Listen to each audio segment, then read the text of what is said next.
आता माहिती घेतो, योग्य ते कारवाई करू आणि अशा उशीर झाला असेल तर उशीर होण्याची कारणं पण माहिती घेऊ, त्याच्यावर बोल. बजरंग सोनवणे यांच्या मुलाचं देखील त्या प्रकरणामध्ये नाव घेतलं. आता तुम्ही बोलताय, माझ्याकडे माहिती आल्यानंतर त्याच्यावर आपण अधिकृत बोलू शकतो.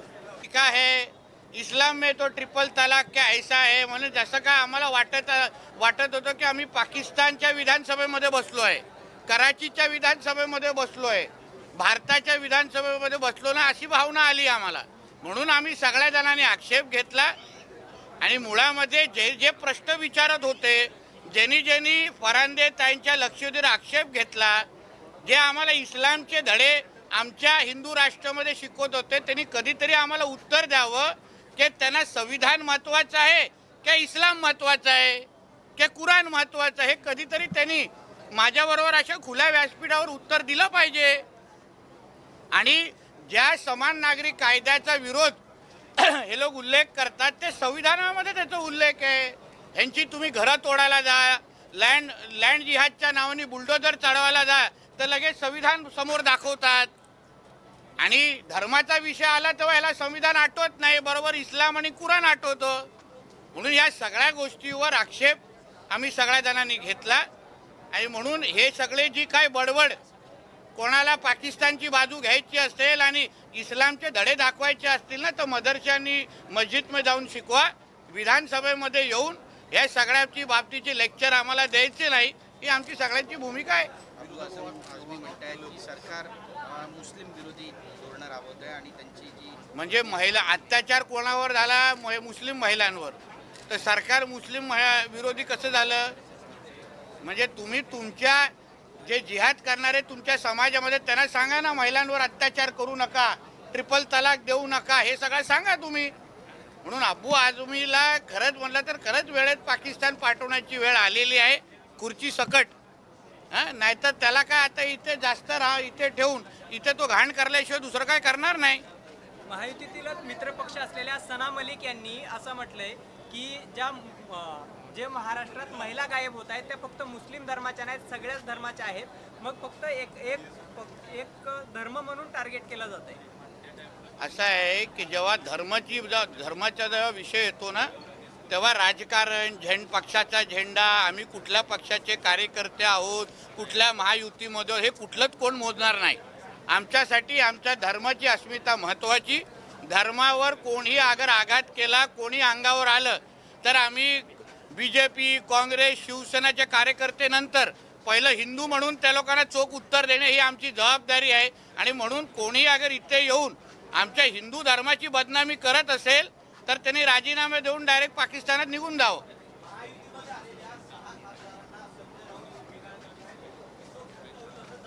पण मला आश्चर्य असं वाटतं, बाळासाहेबांचा काळ अगर काही असंख्य ज्येष्ठ पत्रकार सांगतील, ऑपरेशन तुडवा सुरू कधी होणार आहे, त्याची काय वेळ तारीख ठरली आहे का? बाळासाहेब असते तर अजूनपर्यंत सुरू झालं असतं. त्याच्यासाठी तारखा द्यायला लागत नाही. हे सुक्या धमक्या देत आहेत, भोकनेवाले कुत्ते काटते नाही. त्याच्यातला संजय राजाराम आणि उद्धव ठाकरे आहे, हे चावत नाहीत. आदित्य ठाकरेचा आणि चावण्याचा काही संबंध नाही. मुळामध्ये मला नार्वेकर साहेबांना पत्र देऊन विचारायचे, ह्या एंट्री पॉईंटवर आदित्य ठाकरेच्या एंट्रीवर कशी एंट्री होणार? कारण आता ते स्कॅनिंग करतात ना, कधी कधी आवाजाने फोटो दाखवतात, पण आवाजाने मेल आहे की फिमेल कसं कळणार? असा तो विषय आहे थोडा. आणि म्हणून त्यांनी या संजय राजाराम राऊतनी ऑपरेशन तुडवा जरा लवकर चालू करावं. आम्ही थांबलोय. जुने शिवसैनिक असते ना, तर आत्तापर्यंत चालू करून मोकळे झाले असते. हे उगाचचे सुक्या धमक्या देणारे.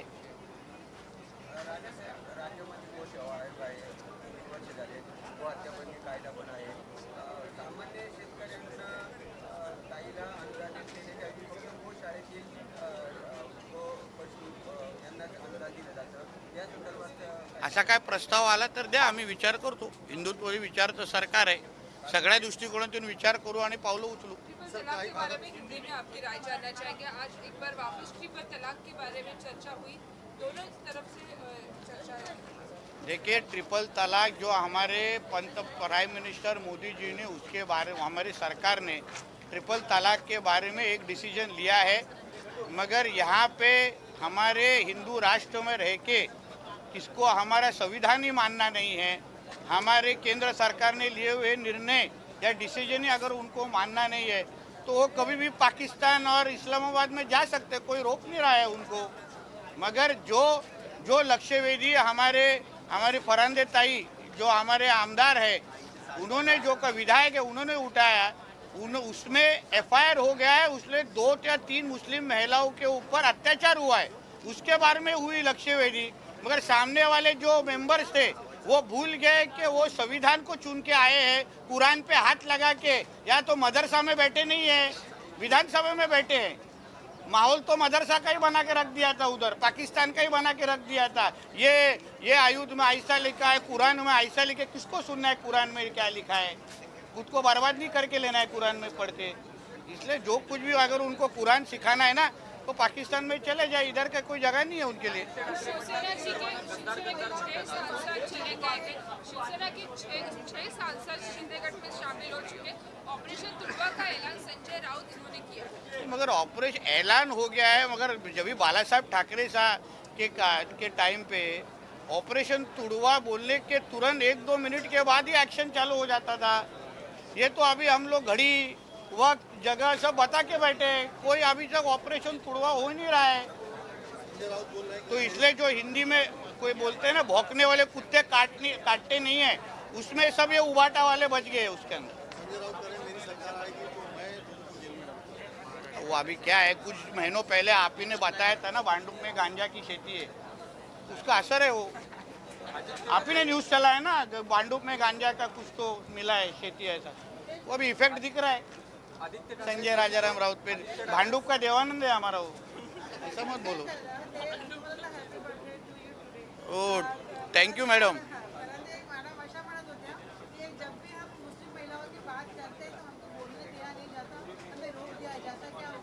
इससे पता चलता है कि इस्लाम में महिलाओं का क्या स्थान है। जब भी हम महिलाओं के हित में बात कर रहे हैं, फिर वो हिंदू हो, मुसलमान हो, क्रिश्चियन हो, कोई भी, अगर उनकी हित की बात हो रही होगी तो हमें सभी को उसके साथ में आके उसके लिए करना चाहिए। मगर तो भी कुरान को सामने रख के उन महिलाओं के ऊपर किया हुए अत्याचार को जस्टिफाई किया जा रहा था।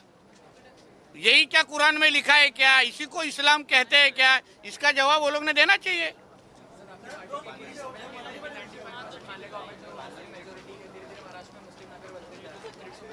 क्या क्या बोले? हाँ, तो वही कम करने के लिए तो हम लोग सत्ता में है ना, वही करने के लिए तो हमारी हिंदुत्व की सोच की सरकार है। अभी 2025 में 26 में अगर 95 पे बोल रहे हैं ना, तो 2029 तक इसको, हाँ तो 95 तो साफ कर देंगे ना, 29 तक कीड़े मकोड़े वो साफ हो जाएगा।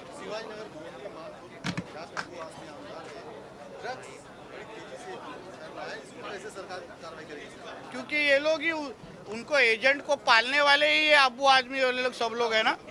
वहाँ का स्थानिक विधायक ही अगर उसको बंद नहीं करवा सकता है तो उसका जिम्मेदार अब्बू आदमी जैसे विधायक ही है।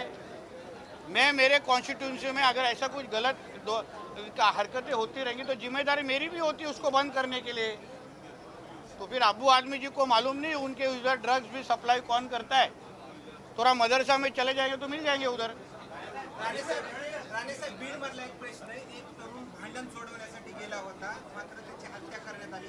30 तासहून अधिक वेळ झालाय, मात्र प्रेस ताब्यात घेतलं नाही ना। आता माहिती घेतो, योग्य ते कारवाई करू, आणि अशा उशीर झाला असेल तर उशीर होण्याची कारणं पण माहिती घेऊ, त्याच्यावर बोल। स्थानिकचे खासदार बजरंग सोनवणे यांच्या मुलाचं देखील त्या प्रकरणामध्ये नाव घेतलं। आता तुम्ही बोलताय, माझ्याकडे माहिती आल्यानंतर त्याच्यावर आपण अधिकृत बोलू शकतो।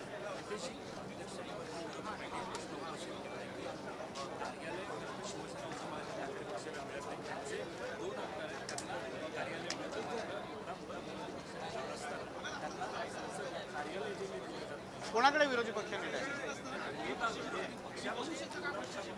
कुठला मोठा पक्ष? अरे तो बचत गट आहे, पक्ष कुठे आहे तो? तू उभाटाला काय पक्ष समजतो? आणि त्याच्यापेक्षा बचत गटाचे मेंबर असतात। कुठले तो पक्षपेक्षा आता मोठी गोष्ट झाली रे। उलटा आमचे कोकणातले मुंबई मंडळामध्ये जास्त सदस्य आहेत। विचार आमच्या वाहिनीकरांना. या विधान भवनाच्या पायऱ्यावरती बसून जेवण करू. तो आता आपण कसं उत्तर देतो, भविष्यामध्ये कसं मी जाऊ शकतो ना. आपलं काम नाही ना ते, आपण राजकारण क्षेत्रामध्ये आहे, भविष्यवाणी करणं आपलं काम नाही आहे. तू त्याला जाऊन विचार ना, मला काय विचारतो. त्यांच्या सकाळची चहा द्यायला मी नाही जात. आदित्य ठाकरे सर्वांना गद्दार गद्दार म्हणतात, यावर आपण काय भाष्य करू? कोण? आदित्य ठाकरे आता हो सर्वांना गद्दार म्हणायला बरोबर. त्यांचा आवाज काढू का आता? गद्दाराचा अर्थच निघून जाईल. ते म्हणून बोलतो एंट्रीवर प्रॉब्लेम आहे. मला ते वॉचमॅन बोलत होतं, सर इसका एंट्री एक्झिट में प्रॉब्लम हो रहा है, लेडीज फीमेल मेल फीमेल समझ नहीं रहा है.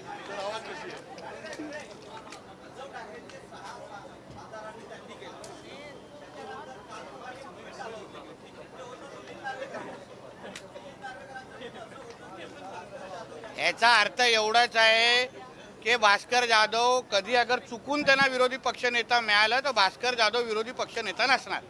म्हणजे आदित्य ठाकरे बनणं कन्फर्म आहे. अगर मिळालं तर, ते काय मिळत नाही पण मिळालं तर. तसंच उद्धव ठाकरे काय राजीनामा देण्याचं जे काय नाटक चालू आहे ना, ह्याचा अर्थच आहे की आदित्य किंवा रश्मी ठाकरेंना बनवा. एवढं सोपं आहे. ते आपसातच आहे, हम दो हमारे दो, बाहेर जात नाही त्याच्यापेक्षा. चला आता वाढदिवस आहे, मोकळं करा मला. चला, जय श्रीराम.